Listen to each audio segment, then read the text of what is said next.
Hello everyone, my name is Helen and welcome back to my channel. And yes, I'm using a crochet hook to attach my microphone on and it works. Today I am doing the first video of this series on how to build my adaptive crochet aid from scratch.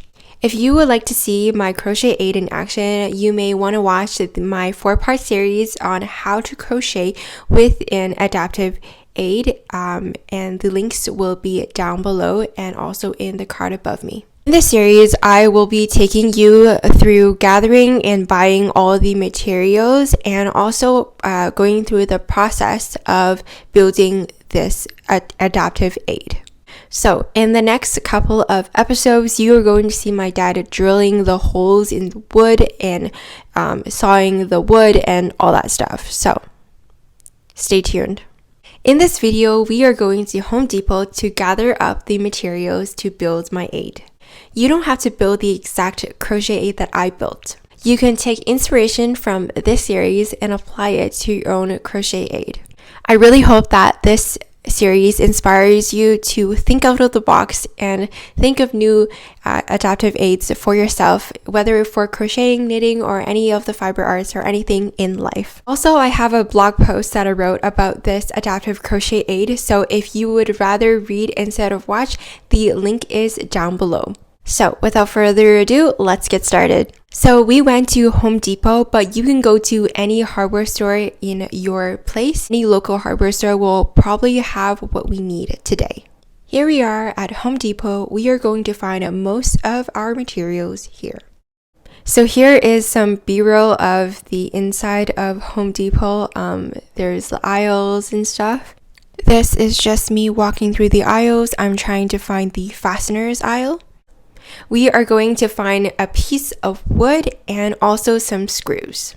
Then we found the fasteners place where the screws were at, and here is just a clip of all the screws. I don't know what any of them mean, but here they are. What we were looking for was in the fasteners aisle, but your hardware store may be different, so just ask the staff where is that item. These are the screws I was talking about. There is so much and it's so overwhelming.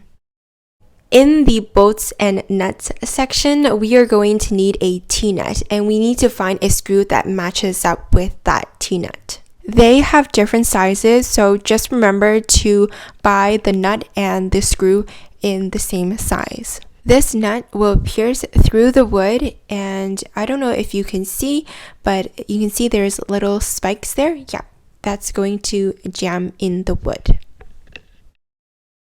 There are also different sizes of screws that you can buy, some longer, some shorter. So yeah. So these are my mom's hands, and basically she's just showing you what you can buy in the store. Shorter one is longer, like those. This is shorter. They got numbers, and this is longer. So depends what. All my Christmas favorites then. What size you want? Like that's shorter, you know? Essentially, you are going to drill a hole in the wood and then put the T-nut in the hole and then screw, like having the screw as a...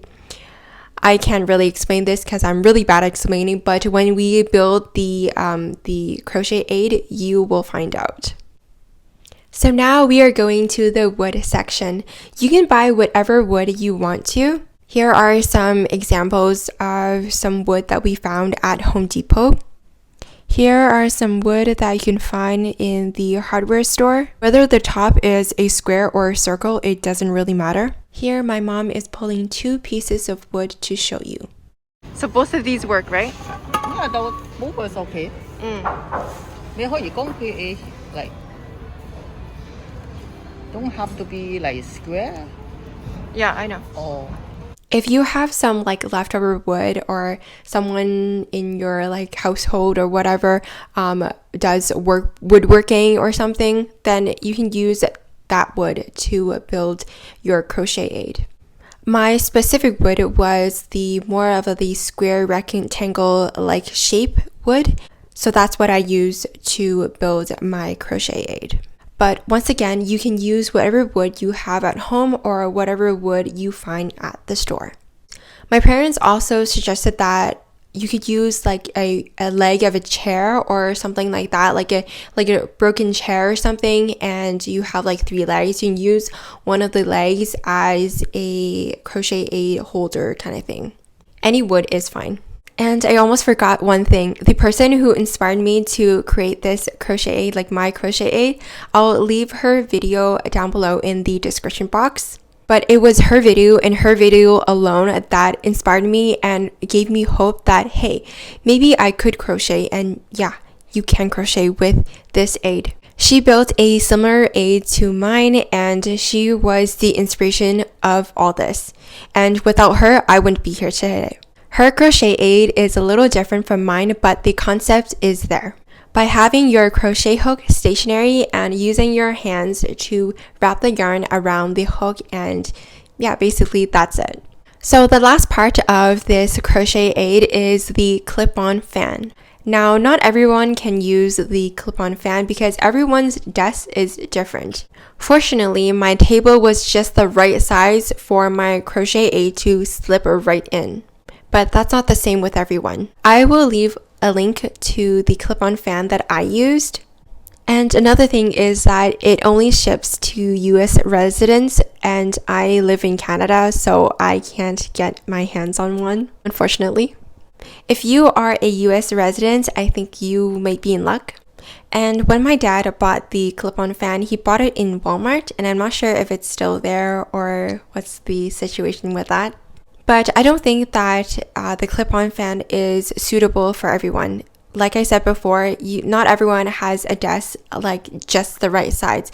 Some people have a thinner desk, some people have a thicker desk, like it depends. If you have any suggestions on where you can put the crochet aid, comment them down below. Thank you so much for watching. Subscribe and hit the bell notification to get notified when I post part 2 of this series. All the links that I have mentioned will be in the description box down below, so check them out. I'm so excited to start building my crochet aid and for you to see that everything is possible, and if there is a will, there is definitely a way. Especially in the fiber arts community and in arts in general. We often think that we can't do something because of our inabilities to do something traditionally. But like knitting, for example, I thought that you couldn't knit with one hand, but I was proven wrong. And you can. And the world is your oyster. And you just gotta dig deep and find what works for you. Thank you so much for watching, and I will see you later. Bye!